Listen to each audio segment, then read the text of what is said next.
పిహెచ్పిలో కొత్తగా ఒక డేటాబేస్ని ఏ విధంగా క్రియేట్ చేయొచ్చో ఈ సెషన్లో చూద్దాం. అదేవిధంగా ఆ యొక్క డేటాబేస్లో టేబుల్స్ని ఏ విధంగా క్రియేట్ చేయొచ్చో కూడా చూద్దాం. మరి ఇక్కడ క్రియేట్ డేటాబేస్ అనే స్టేట్మెంట్ ద్వారా మనం ఈ యొక్క డేటాబేస్ని క్రియేట్ చేయొచ్చు. మరి ఇక్కడ చూడండి, ఈ ఎగ్జాంపుల్లో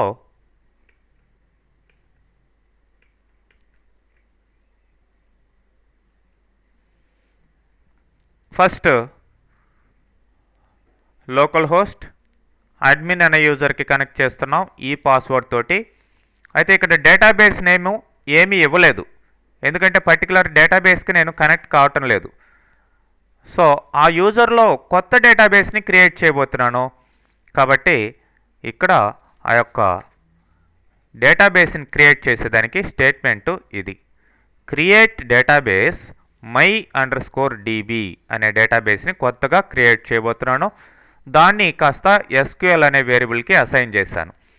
ఇప్పుడు MySQLi_query ఈ ఫంక్షన్ ద్వారా ఈ పర్టికులర్ కనెక్షన్లో ఈ పర్టికులర్ క్వరీని నేను ఎగ్జిక్యూట్ చేయబోతున్నాను. అంటే SQLలో ఉండే ఈ స్టేట్మెంట్ని ఎగ్జిక్యూట్ చేయబోతున్నాను.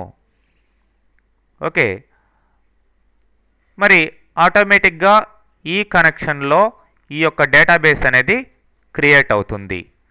ఎగ్జిక్యూట్ చేసి చూస్తే మనకి తెలుస్తుంది.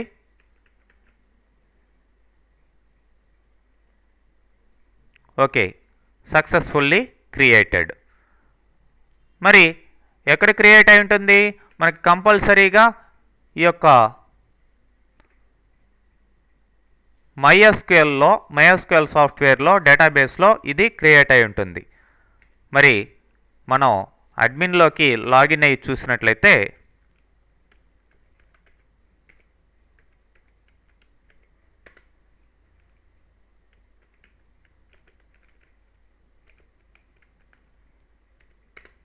షో డేటాబేసెస్ అని ఒక స్టేట్మెంట్ ఉంటుంది ఇక్కడ.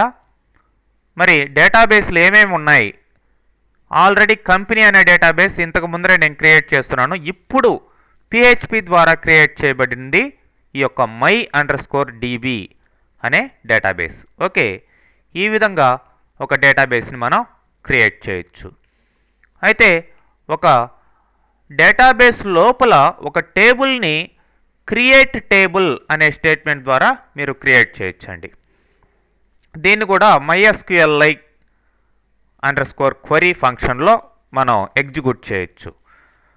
మరి యాజ్ యూజువల్గా నేను డేటాబేస్కి కనెక్ట్ చేస్తున్నాను.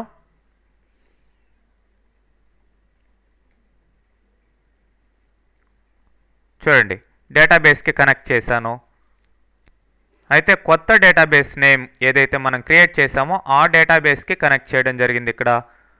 మరి ఇక్కడ SQL స్టేట్మెంట్ ఏంటి అంటే create table name of the table ఏంటి, ప్లస్ దాంట్లో ఏ ఫీల్డ్స్ కావాలి.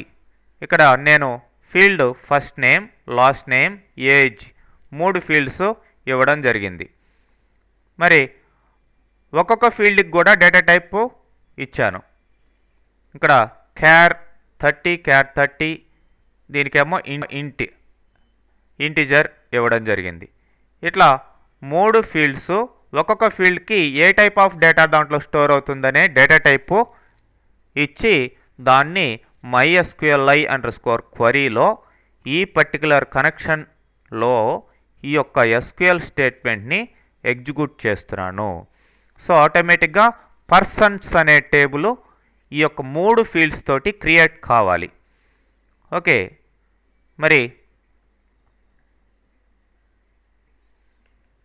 దీని రిజల్ట్ మనం గమనించినట్లయితే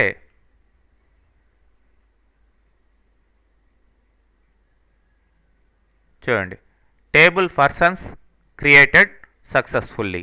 మరి క్రియేట్ అయిందా లేదా అనేది మనం వెళ్ళి బ్యాక్గ్రౌండ్లో ఇక్కడ చెక్ చేసుకోవచ్చు. యూజ్ డేటాబేస్ ఏంటి, my_db అనే డేటాబేస్ని యూజ్ చేసుకొని దీంట్లో షో టేబుల్స్ అంటాను. సో పర్సన్స్ అనే టేబుల్ ఇక్కడ క్రియేట్ కావడం జరిగింది. మరి ఈ పర్సన్స్ అనే టేబుల్లో ఈ యొక్క ఫీల్డ్స్ ఇవి క్రియేట్ అయినాయి. చూడండి, 3 ఫీల్డ్స్ 3 డేటా టైపులతోటి క్రియేట్ కావడం జరిగింది. ఈ విధంగా పిహెచ్పి స్క్రిప్ట్ ద్వారా MySQL డేటాబేస్లో ఈ యొక్క డేటాబేస్ని కొత్తగా ఎలా క్రియేట్ చేయాలి, టేబుల్ని ఎలా క్రియేట్ చేయాలనేది చూసాం. నెక్స్ట్ వాటిల్లోకి డేటాని ఎలా ఇన్సర్ట్ చేయాలి, ఎలా సెలెక్ట్ చేయాలి, ఎలా డిలీట్ చేయాలి అవంతా